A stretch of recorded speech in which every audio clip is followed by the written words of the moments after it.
And with Morning at NTV, we get into that time of having the hot conversations of the day. It's our Kickstarter, and we're going to be focusing on the village elections for special interest groups that are kicking off as we speak. This is electoral season, and so in different capacities and categories, people are preparing and positioning themselves for political leadership. I am Regina Nalukwago. Welcome aboard this discussion. Now today, as the youth are heading into polls to set up leadership for the next 5 years, and notwithstanding the fact that youth elections mark the final phase of special interest groups, polls and are seen as a crucial test of electoral transparency, and this is ahead of the 2026 general elections. We do have youth leaders that are going to be joining us on this discussion. Of course, with me, I do have Judith Nalukwago, a youth politician and activist, and has a very interesting story to tell with her journey into politics. Judith, welcome to Morning at NTV. Thank you, Priscilla. Good morning. Good morning to you. I think my first question would be, how did you get into politics in the first place as a young person? Thank you very much. That's an interesting question. But before I start, I would love to greet my people of Machindia West. Thank you so much for pushing me yesterday as well, returning our nomination forms at NUP headquarters. It was massive. Really enjoyed that day. I am happy to be with you. Joining politics, I think I can say since primary, but you know, in primary school, secondary school, it's not called politics. It's just leadership. I was very active. When I went to Namagunga, I was a head prefect. I was also a sports prefect in like S3. But when I went to HSC, like A-level, I became the head girl of the school. Yeah, it was an interesting journey. So I come to campus, Makerere University, to do medicine. Because I was this active person, I still joined leadership here and there. But what the difference with university is their political parties, which is not in high school. So I was really attracted to the political parties. But I was like, let me not join now. That was 2017. I waited a little bit. Now, 2018, when People Power movement came, I was intrigued. I'm like, this sounds for me, me and my activeness. So we joined People Power. It was a group of us young people, and we were like, we're going to be the people who spread people power within the Makerere students community, and we did that. And we made a vow that starting from now until maybe later, and when we are tired, all guild presidents will be either people power. By that time, it was people power. But when we went in 2020, and NUP came, we're like, there will always be NUP, and it's been that trend ever since. Yes, that is like my journey in politics. When I left Makerere, I decided to join the national politics. How important is political activism to youth?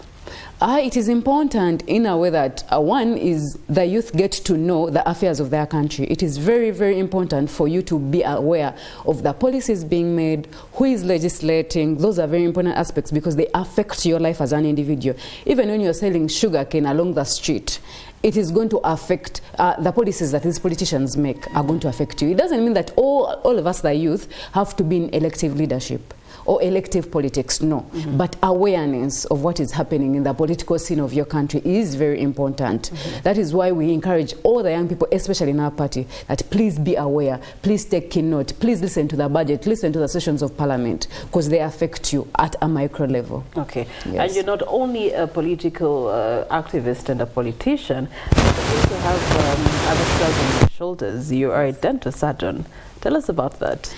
How do you align your practice as well as your political career? It is very funny. When I was in university, until my 5th year, everyone didn't know that I was doing medicine. Not everyone, but many people. When I was used to do campaigns and all that, everyone's like, no, you're in law school. I'm like, no, I'm not in law school. I'm in medical school. That is why even because I used to stay on campus, Mary Stuart Hall, but we study from Mulago. And I'm like, do you guys always see me on campus? I'm always in Mulago. But no, the way you speak, the way you carry yourself like as if you're in law school. I'm like, no, you have to embrace the Nalukwago. I'm a medical student. But then I also happen to have done a diploma in law. That is the funny thing. But one is what I know about myself, or what I've learned about myself, and learning from other people elsewhere. Time and planning is the most important aspect in managing all these different things, especially when you're an active person. You do so many other things here and there. So personally, by the way, I make a plan for my entire month before starting it. I'm like, today, tomorrow, Tuesday, Wednesday, 14th, 15th, I will do this. So that is why, and also when you try to distract me from my plan, most cases I refuse. I am very strict, I have strict boundaries, because I know if I don't follow the plan, most likely I'm not going to achieve what I set out to do. So I'm a very strict person in time and plan. All right. Yes. We're also being joined by Bernard Odoi, a youth MP for East.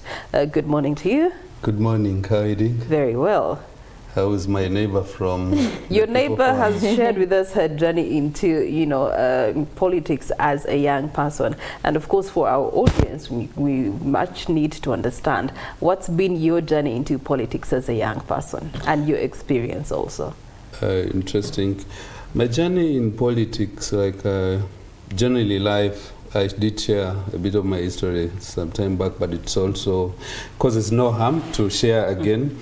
Born in Tororo, in Mulanda.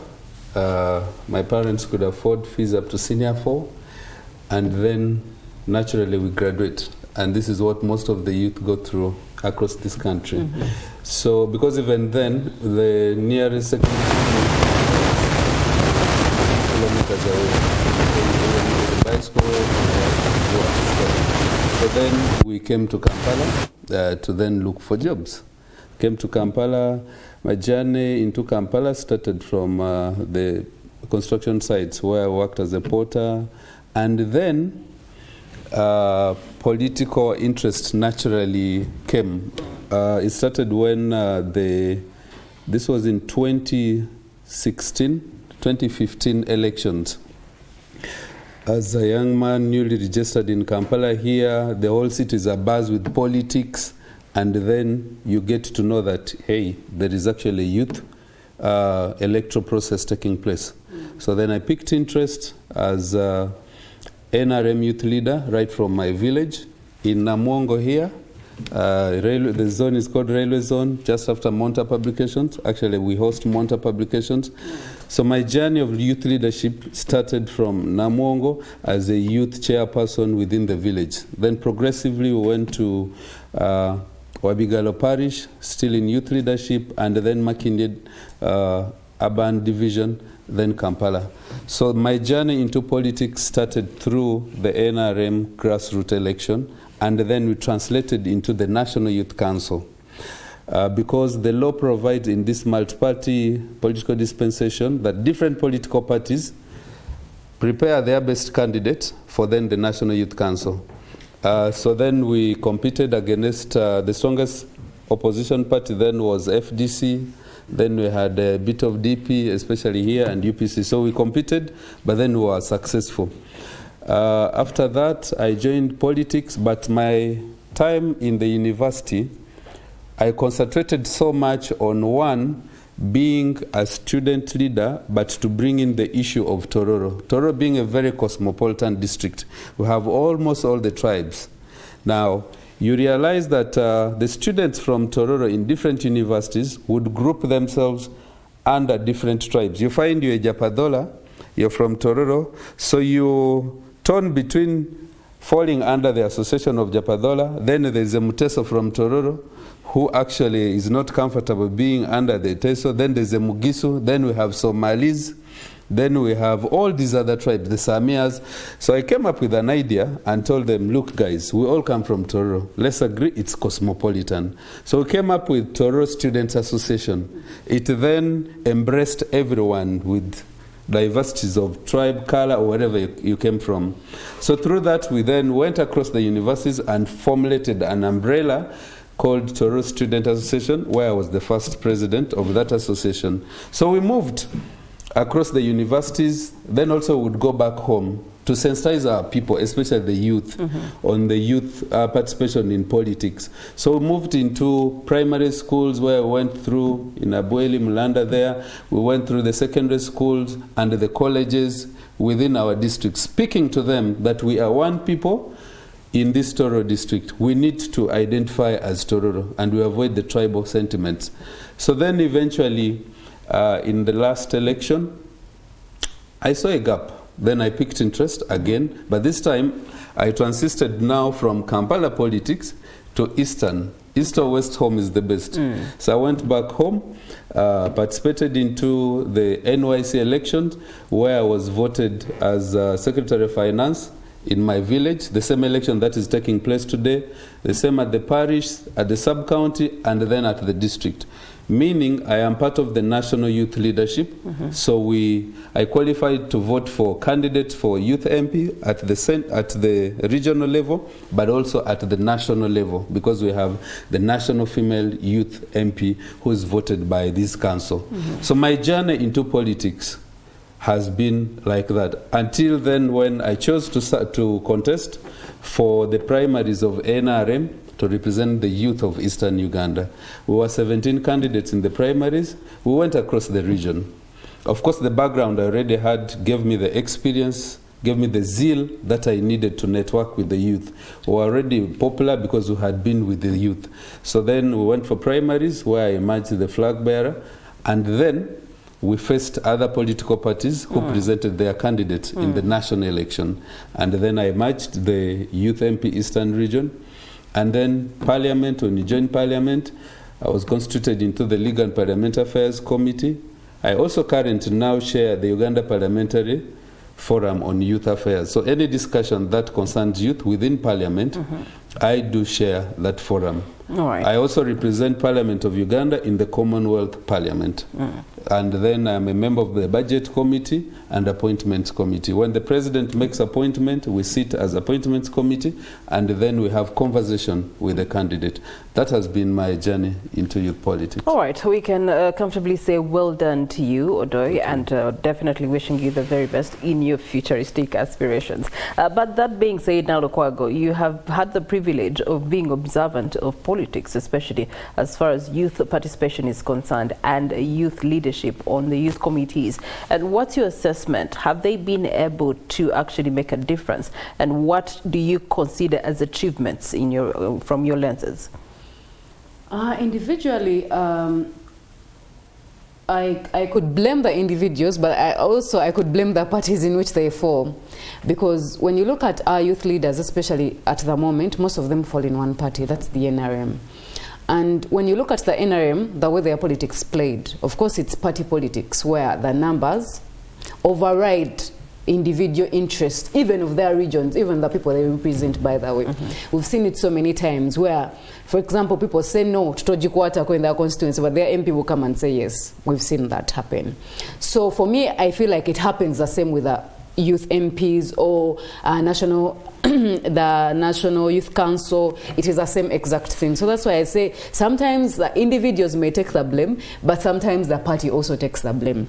Because when you look at their policies that have come in Parliament that directly affect the youth, for example, the taxes on data and OTT and all that, we did not see any youth MP coming out to fight for the youth on that, because many of us, the youth, the fact that people don't have jobs, they have tried to create their own jobs on the internet. We are in the internet age, and many youth have created their jobs on the internet, TikTok, WhatsApp, and all that. But we are not seeing the youth MPs coming out to fight. You know, sometimes you can fight and you lose the battle, but at least come out and do something. I wanted to give... No, you'll respond after. Sure. Yeah. So those are the things we want from our youth MPs, that when a policy is brought that affects the young people. We saw recently Honorable Chairperson, she's the youth MP for Buganda region, Central region. So there was a legislative policy on Pampers and sanitary towels. And she was one of the people who are supporting the policy, increasing taxes on that. Remember, in this country, most of the mothers are teenage mothers. When you go up country, actually, for example, in West Nile, I did internship from there, you will find the rate of teenage mothers when you go to Busoga is so high. So she's one of the people I expected not to support that law, to fight or do something so that something can change in the law. But she was one of the people supporting and saying, oh, we have to raise the taxes on those Pampers because gay people are using them. Gay people in Uganda are minority. You can even count them in this country. But you're supporting a law to disenfranchise your own people because of a simple narrative. So that is where we are seeing our youth MPs go wrong. Instead of supporting the interests of their people, many cases they support the interests of the party. community. Yes, so for me as an individual, I don't have positives to say about our youth MPs. So maybe they will prove us wrong. All right, so if you don't have days. positives to say, Yes. what would be the expectations for the incoming leadership after elections? What would you say they must do in order to then, appease you as a youth? But maybe before she left there, would I just rebut on what No, you're going to said? rebut, Okay. because we're going to also come to you to look to the achievements. One, I would like for them, first of all, when you're in parliament, like I said, you're a legislator. I expect them, one, to bring laws that favor the youth. Let them legislate on something that favors the youth. But even when something that favors the youth or disfavors the youth is brought in parliament, we want to see them on the forefront. Let them not be at the background as other people who don't understand, because you don't expect an old man like Honorable Ali to speak about internet. He doesn't even use it. You understand? So I expect these young people that use the internet to be at the forefront of such laws.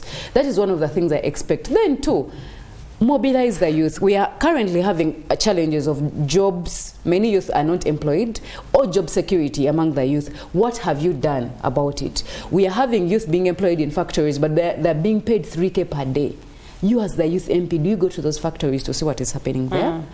Are you legislating on minimum wage to make sure these youth at least have enough money to take back home?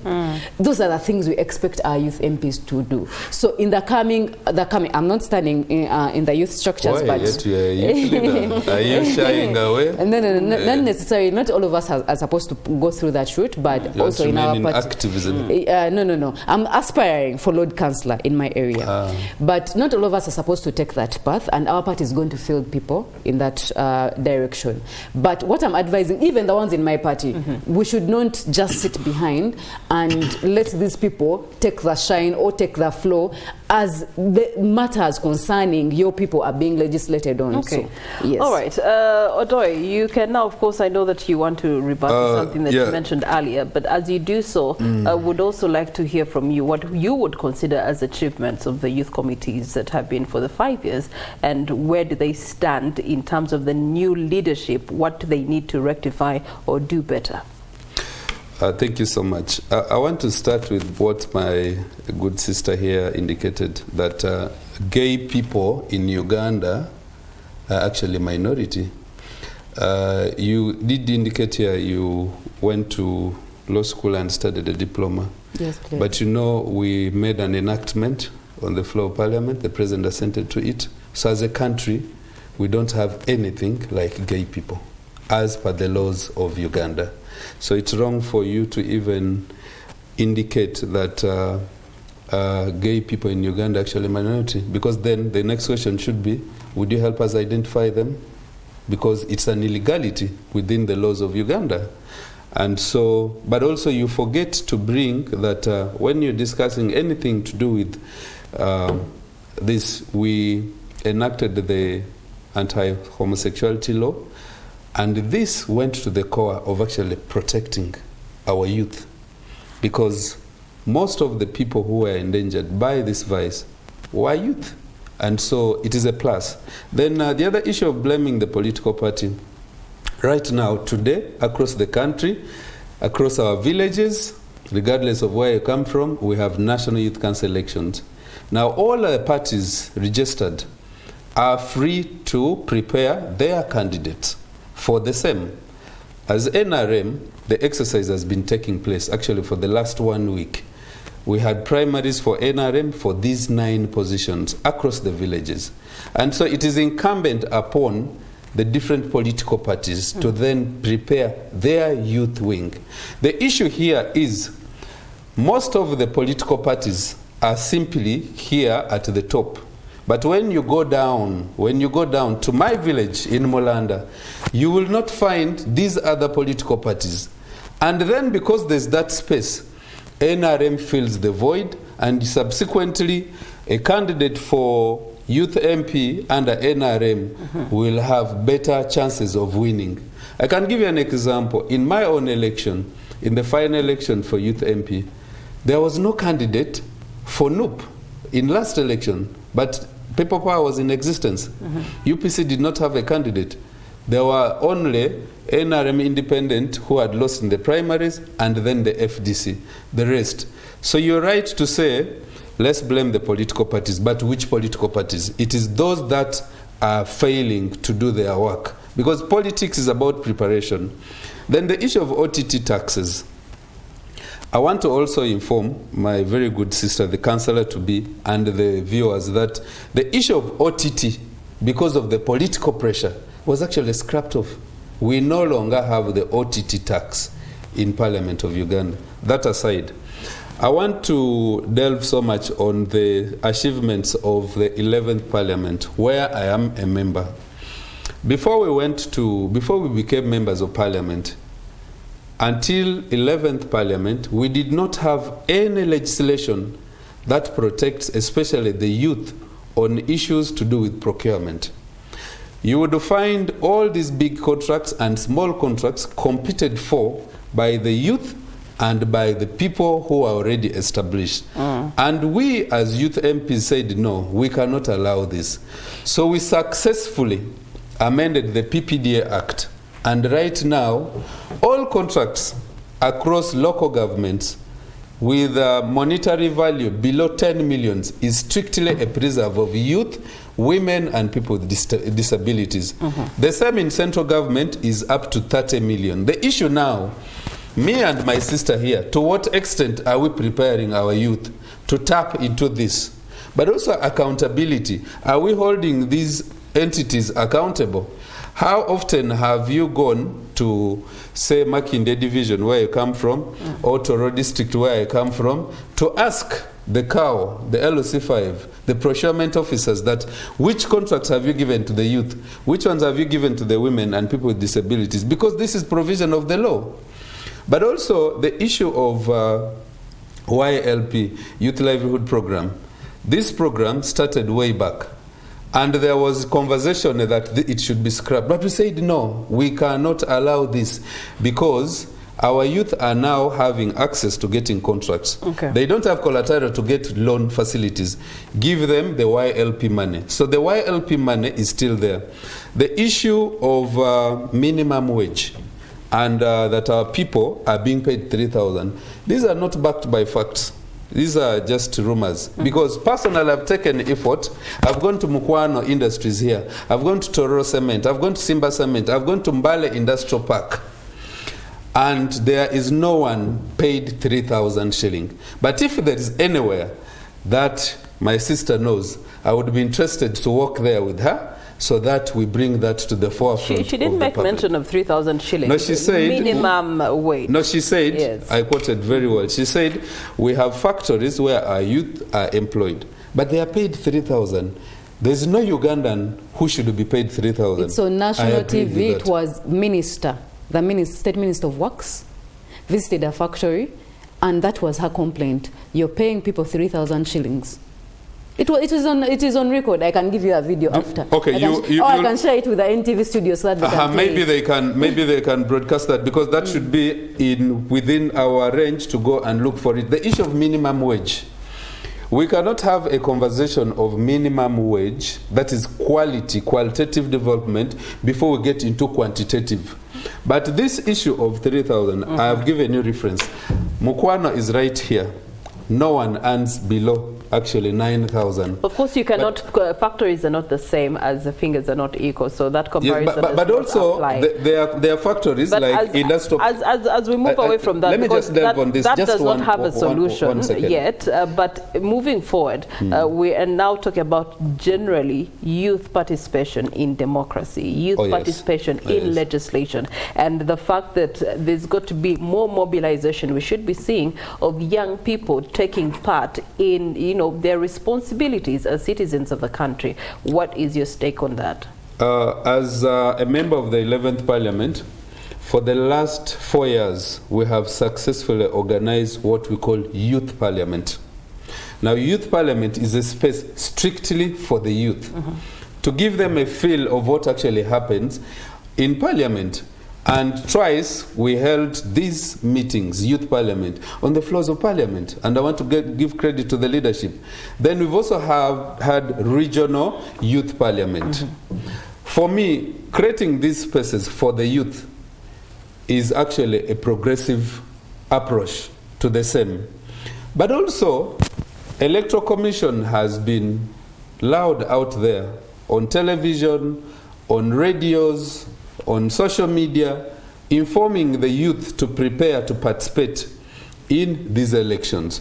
But also remember that political parties are mandated within their own units to also notify their members who are also youth for this matter to prepare for the elections. All right. That being said, let's talk about preparations. Today you do have the designation of nomination for village special interest group committees. And so we've got to be seeing candidates, older persons, persons with disabilities, and youth all, you know, positioning themselves accordingly. The bigger question is the people that should then trust them with, elective power, are they ready? And if they are ready, how ready are they? Oh, all right. So one is you can never know something is ready until you give them responsibility. So the youth need to be given responsibility so that people can assess when if they are ready. Even the ones we have today who are not youth, our elders, they had to go through these processes because if they didn't go through, they wouldn't get the experience. So these youth need to be given space, they need to be given time, and they need to be mentored. That is very important. Oh, of course, currently our party, we are facing a lot of issues with the Electoral Commission. You see, Electoral Commission saying we are giving you time to alert your people and all that. When they find us in the field talking to our people, we are arrested. You understand? I think you've seen that going on everywhere. So, and also we are seeing members of Electoral Commission in areas which are predominantly opposition. They come at 11 a.m. Even when you complain, the next day they will come after 1. When you complain, next day they will come at 8, they will leave at 1. Like, I really do not understand that. Even when you go to Electoral Commission headquarters to complain, we have had so many people in Kampala, so many youth not nominated because of those reasons. We've gone to EC, they kept telling you, we are going to solve it tomorrow, the next day. Up to now, many of our youth have not been nominated, but we've told them to go to the polling stations, regardless of that. So those are the challenges that you're telling these youth to go and participate, but then you're putting all these barriers. The other thing that is underlooked, especially in this election today, you know, today is a Thursday. It is a school day. You've not put a public holiday. You know, Uganda youth make 78% of the population. That means this is their election today. But most of them are in school. Why aren't you making a public holiday for them to be able to participate in these elections? So ideally, clearly, you're telling these youth that, oh, we actually support you, but we do not support you. So many of these youth are not going to come for the elections because they are in school. Many of them are required to go to work. They're in their factories working or different areas where they work. So for me, as an should have been designated as an official voting day from the Electoral Commission, so that it can be, people can be permitted to do so. Exactly. So those are some of the challenges we keep telling the Electoral Commission, but year in, year out, they never listen to.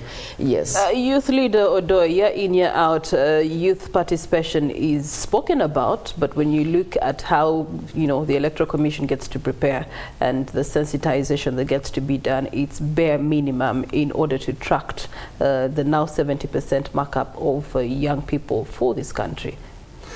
Thank you. But 75% of the youth population starts from actually 1 year old to the 30.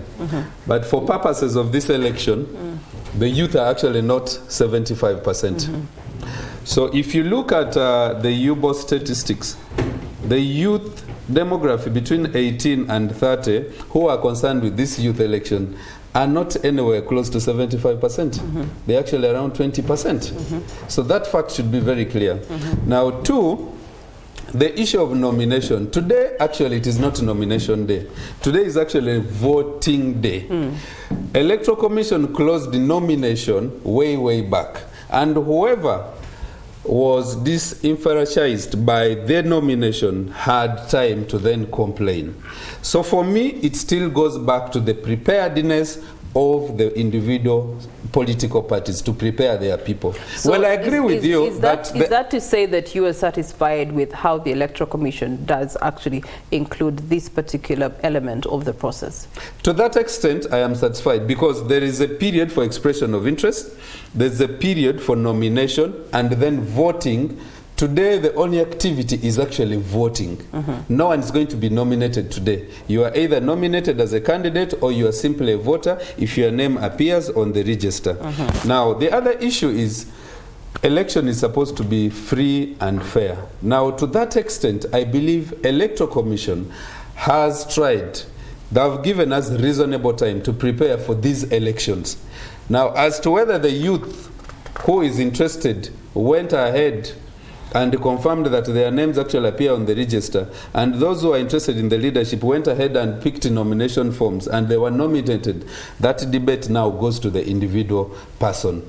The issue for me here is that, well, declaring it a public holiday would also be a very, very, it would cause a lot of also issues. Now, for starters, you said people are at school. Secondary level, this entire week is actually almost free because they are engaged in athletics. But whoever is interested in these elections, because there are 9 positions at village level, you can actually create time and go for these elections. It shouldn't be the blame on EC, but it should be blame on the political parties' preparedness and you, the individual youth. If you are interested in youth leadership, please prepare and go for these elections. It comes once in 5 years. And if you miss at village level, you cannot become a candidate at parish level. It's progressive. Good morning to you, Jacob. You're most welcome to the program. Don't worry, we can still pick sound nevertheless. Yes. How are you? I'm well. It's a pleasure to be here. It's a pleasure to have you. Now, of course, we are looking at youth elections, and from one who has been an active youth, especially as far as politics is concerned and elective politics, we want to understand from your experience and what your journey has been, how important is it that youth get to participate meaningfully in such elective positions such as that of today, youth committees? Thank you. First of all, the test of the interest of a young person in the political leadership of Uganda is today. It is not on the 26th or 14th of January where we get the president. It is today. Why? Because today that young person is voting their village leader, and that village leader is voted by lining up. Whether you are NRM or your FDC or your National Unity Platform, that leadership is voted by lining up. So the most important thing is that you can show your interest in the comments you make online, in the annoyance you have toward whether National Unity Platform or NRM. You can show that today in your village, because politics starts there, interest starts there. All these elite young people that are able to speak a lot of English should find out who will be their chairman and choose that chairperson of their village today. Because after today, it becomes a college election, and after that college is constituted, nobody can enter. So that is the first step. The second step is to know that today is the real test.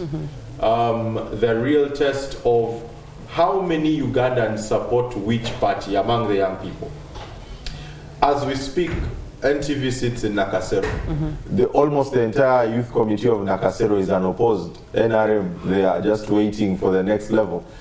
But there are very many villages where there will be contests, whether it's northern Uganda, eastern, central, or western. And we will see by the end of today, for sure, these youth that Uganda has in their majority, and the Honorable Odoi has put it rightly, 23% of our population is between 18 and 30. That 23%, in reality, whom do they support? Where do they belong? So those statistics speak for us. And at the end of the day, we'll be giving the country how we have performed. Because you can't say the election is rigged when it is in your village. You can't say it is rigged when it is lining up. You cannot say it is rigged when you don't have a candidate. When you don't have a candidate. But it was rigged before the candidates were put into the nomination.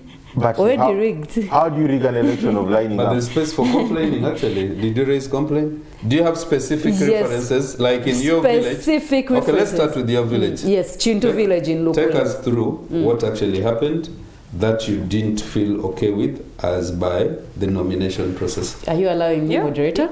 Yeah. So what happened in my village, Chintu village in Lukuli? Actually, Lukuli as a general, NUP didn't nominate almost 60%. What happened is, like I told you, the EC members used to come late all the time. Even when they come early, I'm sure that day they come at 8, they will make sure they leave like at 11 or 1. Those complaints were taken to EC. And when we were checking the register, remember we had a period to check in the register our names. People's names were there. When it came to nominations, the names were nowhere. Even when you had a card that before your name was there, when we came to nominate, the names were not there anymore. Well, like, did they change the register? What happened? We took the complaint to EC. Then other people, because when we realized, okay, some names had been removed from the register, we decided to change people's names and bring in other people. But now when you reach there, that person has already been nominated by NRM. And this person is asking themselves, I have never come here to sign. I have not done, where did they get my signature from? And I've been nominated under NRM. So those are some of the experiences that have happened in my village. Actually, after today, the only person who has been nominated under NUP in my village is the chairperson successfully. Other people failed to nominate because of those problems. And it hasn't only happened in my village, it has happened elsewhere, especially here in Kampala, where they know they have no support. All right, unfortunately, Bernard and Jacob, you're not in position to speak on behalf of the Electoral Commission. No, but we can make some things clear. First of all, the Electoral Commission cannot remove you from the electoral register because the Electoral Commission only accesses still data from NIRA. People are not. I don't want you to confuse people. Let's be clear. Anyone. We are speaking. Let's be clear. I am a user. Please.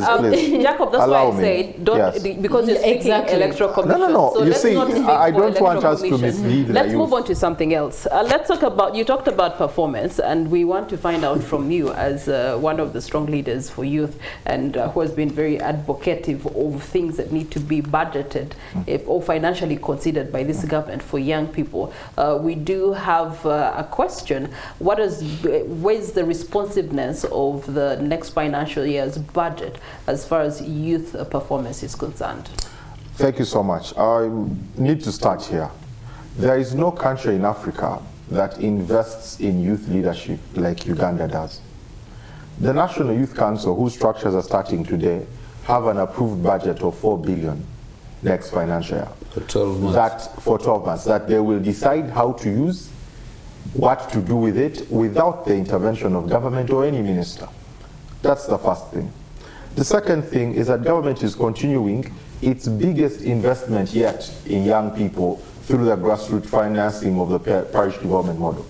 Together with Honorable Odoi here and many other leaders in Parliament, we made sure there was 30% allocated to young people. It's consistent, it is clear, and it is accessible. Young people in Uganda can access up to 300 billion in financing at grassroots level. That is just one of the areas. Government is investing in skilling young people through Juakali initiatives in the Ministry of Gender, Labour and Social Development. Government is continuing with financing the Youth Livelihood Program. Just this last financial year, over 10,000 young people received startup capital through the Youth Livelihood Program. The Youth Venture Capital Fund for young people who are in Kampala, who are already in business and just need a kick, government is saying that is available for you through the banks at an interest-free rate. If you compare it to the commercial bank rate, it's almost interest-free. If you speak about young people who are in our villages, who have lost hope, not just the PDM, there are also facilities that can help young people that organize socially to say, we want to engage in agriculture, whether it is in farming or it is in animal husbandry. There are free credit facilities that are available in government banks, in Post Bank, in Pride Microfinance. Those things that government is saying, you can access this if you don't have capital. It's Pride Bank. Yeah. Okay, I did not know. I prefer the microfinance limit. It gives the image out very well. Yes, because you can't go there and you want 50 billion. So that's why I insist on the microfinance. But that is very important to see. But for me, more important than that is government's commitment and investment in USE and UPE. Because the bulk of our young people, the hope that education gives them when they could not afford it in private education is in the USE and UPE program. And our insistence is that government needs to expand the loan scheme of government. Even in the next financial year, government is financing that, ensuring that young people can access more higher education.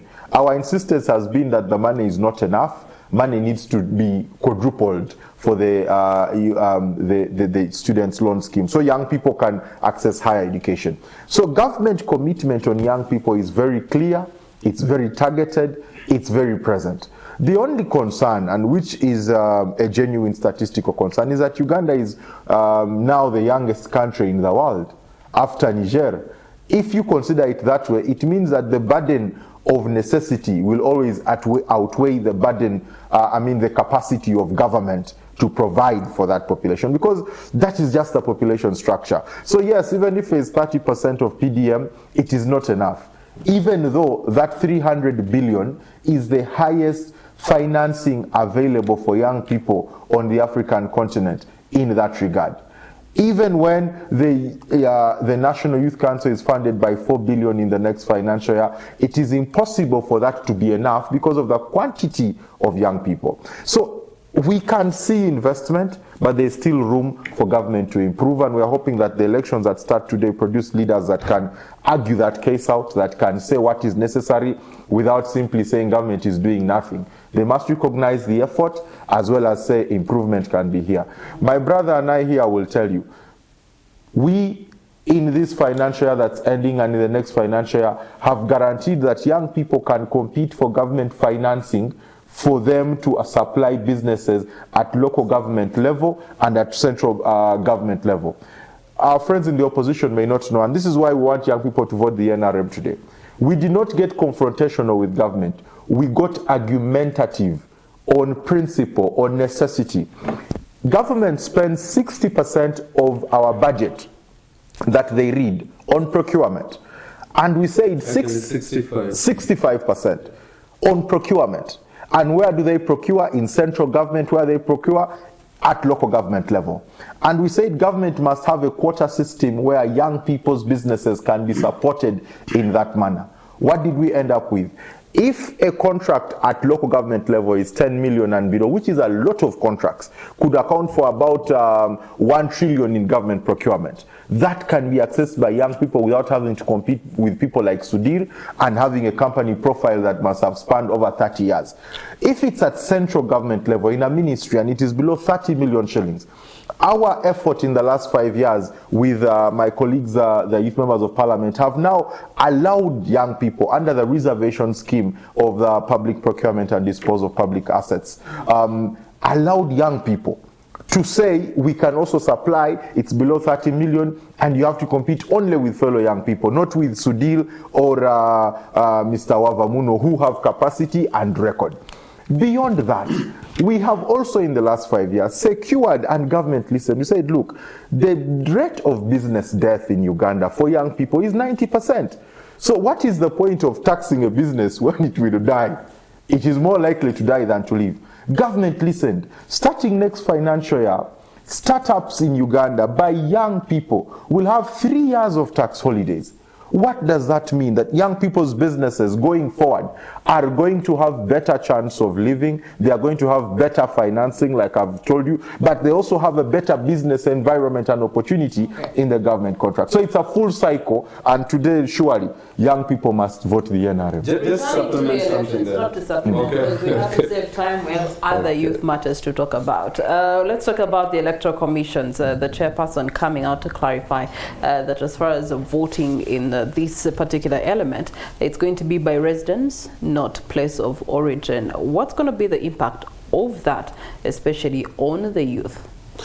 You see, what has been taking place is you find Odoi who actually works in Kampala runs back to maybe somewhere. They create, they run there and then pick interest in the leadership of that place.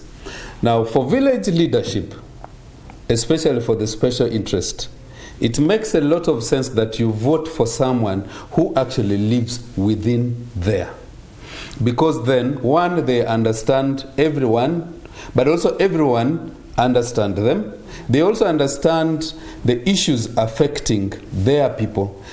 The purpose of voting, electing leaders, is actually to offer solution. Now, for you to be voted in a place you don't actually reside in, chances are 90% that you don't appreciate the issues affecting the youth or the special interest persons of that area. So for me, I am in total agreement with that. Because there are people who are in transit. But because sometimes they have capacity, on election day, they'll run there and then confuse our young people. Because they can facilitate the election, I think Electoral Commission has now cornered them. And they are saying no. If the people of this area don't know you, that is why during the display, the special interest persons, the youth and other special interest persons, had the freedom to identify by the names. Do you know this one? Do you know this one? He lives here or not? And then that creates a very good atmosphere for the benchmark of leadership. Because if you don't have good leadership right from the village, how will you have better leadership at the top? It all starts from the village. So as long as within our villages we are organized with the leadership, then we expect good leadership going forward. Nalukwago, concerning the matter that you raised of how the youth, especially belonging to the National Unity Platform, have been treated with this electoral process. I know that your party has come out to actually give a strong warning to Electoral Commission on this regard and threatening them to take legal action and things like that. But at the end of the day, there's still got to be meaningful participation, whether as candidates or as voters. And so how are you encouraging the young people to still not look at this as a deterrent and move forward? Exactly, that's what we've done. We've told even these young people that were not nominated, because I've told you we had a problem of Electoral Commission refusing to nominate our young people. Moreover, they have all the credentials and everything. They just keep running up and down, give us your papers, you're going to nominate you, then they don't nominate. We've encouraged these young people, please go to your various polling stations. Do not stay home because you're not nominated.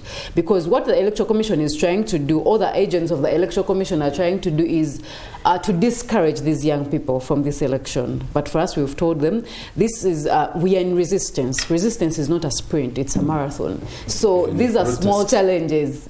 Yeah, we are in a protest vote. These are small challenges. They're not bigger than what we are going to face in 2026. So we've encouraged them, please be there, understand what is happening, because this is an example of what is going to happen in 2026. Understand what is happening in the polling stations, because for us we have a bigger goal as a party, and that goal is going to be achieved in 2026. So understand what's happening, take note of whatever is happening, and that is the experience we are going to use while vying for supporting our members of parliament, our local councillors, and also the president at large. So that is what we have told our young people, that don't be discouraged. These things happen. They've been happening for the past 40 years since NRM came into power. So it's not that it has started today, and they are still going to happen in 2026. We know that. But how do we deal with them thereafter? All right. Speaking of NRM, the man in yellow on the table, this one will go to you.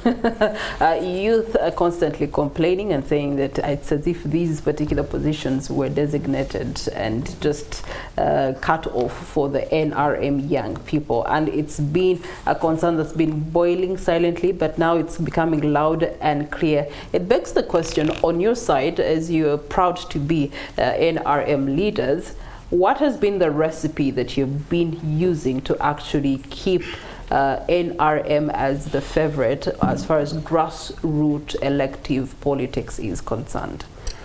Thank you. You know, I've been listening to my sister, and there has been this consistent narrative building up by the NUP that they are being blocked by Electoral Commission, and they are not nominating their people. They've even gone as far as saying our people have been nominated as NRM. Very true. 100%. No. Switch political agents. No, they refuse. We have go to the electoral commission if you want to see that. If I may be allowed time, because the electoral commission does not have the register of NUP members. Exactly. It doesn't also have the register of NRM members. Not even neither. To be nominated under the NRM, one must have a stamp of the NRM register. I don't know if I'm making myself clear. Yeah. As a flag bearer of NRM, you must have a stamp of the NRM register, either of the chairperson of the party at the village or of the registrar of the party at the village. Then you will produce that to the EC to validate that you are the flag bearer of the NRM for that position. So you're saying this comedy that people are being nominated, yet they are NUP members. If NUP is so popular, nomination was more than 5 days. Sure. They could have picked another flag bearer. And this facade they are creating, that they are the only ones who had young people there, and so whoever nominated under NRM must have been NUP, is not true. NRM had a specific day for people to become flag bearers of the NRM. If anyone who became a flag bearer in village A or village B was disenfranchised by picking another new person to take up their spot, that person would have complained. We have not had those complaints from our youth. You're not electoral commission. The complaints are there. If I may finish, we have not had those complaints from NRM youth to say, I got the flag and it was taken away from me to be given to a NUP member. That's number one. Number two, this is politics. Politics, even on the voting day, you are allowed to switch sides. You can imagine they are talking about nomination. The nomination is way earlier. Nominations closed more than 4 days ago. Sure. And if you're saying nominations closed 4 days ago, at the time of nomination, anyone can choose to represent any political party of their will. Why does NUP have a problem with the EC and not the young person who switched?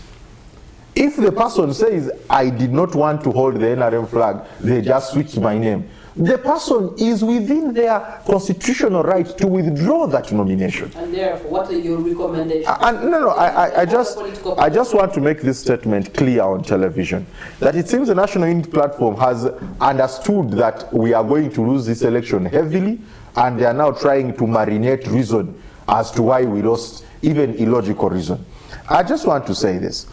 The National Youth Council has been singing the song of when these elections are, when nominations are, advertising when this process is taking place, so that we don't have the logic and the reasoning that we don't know they do these things in hiding. So that must be there. But in the part of the NRM is a mass grassroots party. And that's why even if we lose urban centers in the popular vote, the rural base of the NRM comes roaring, saying, we feel the impact of these programs and we see them. That must be seen, and we are going to tell you the results this evening in non-compromising terms. How big the NRM has. And then we'll be back. The youth's voices can never be stopped. So we'll be returning to that. Yes, we have seen the candidates. The question is, where are the voters? Nalukwago, where are the voters of the National Unity Platform? Like I've been talking about, because this is how you people start saying that then the NRM brought in a bus of people, things like that. And what happens is, we know NRM is used to abducting our people. That's what they do actually.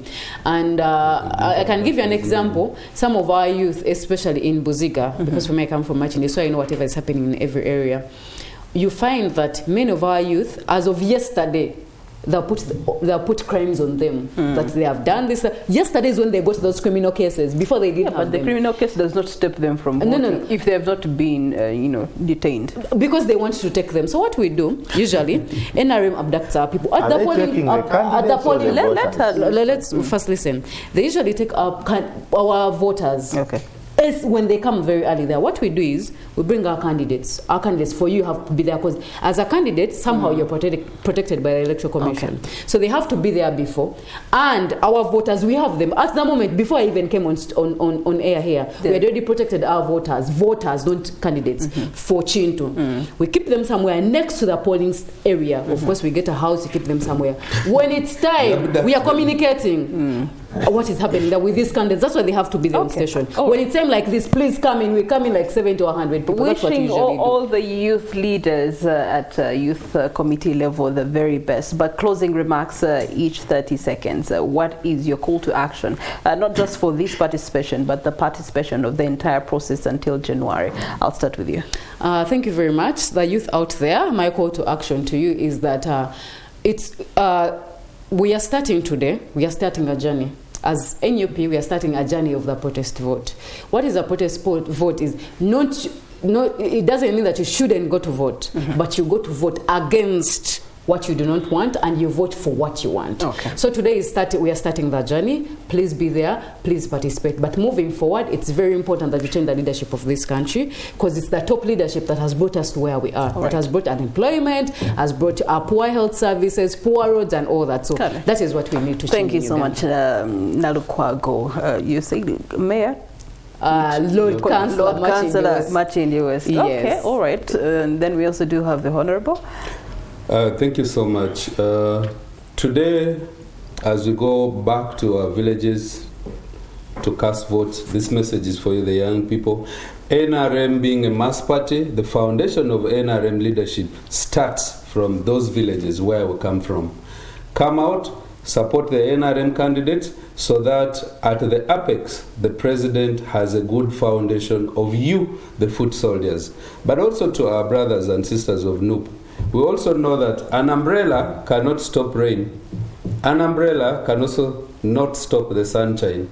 The person holding only shields themselves, but the rain will continue, or the sun will continue. Let's win it as NRM.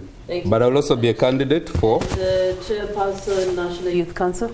Thank you. I want to agree with NUP that let the youth protest, but let them protest against what NUP is saying. Vote for security, vote for the employment opportunities.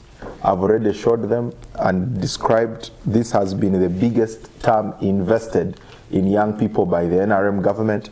Vote and protest against this NUP idea that it can just be singing what you want to say without talking about the facts on the ground. The facts show progress. The facts show a secured future, and like the president said, the IMF now looks at Uganda as the 7th fastest growing economy in the world. Okay. Well, that is where you should put your vote. Gentlemen and lady, thank you so much, and wishing you the very best in your individual endeavors as youth leaders, but also to the contestants on the other side. May the very best come out to win and lead on the village levels. We'll be keeping you abreast with what's happening in different localities on the hashtag NTV News across all our social media platforms. Equally, in our subsequent bulletins, we'll be giving you updates as and when they do come through. I am Priscilla Regina Nalwoga on behalf of Chris Igeni and the entire production team behind the scenes. We wish you a very, very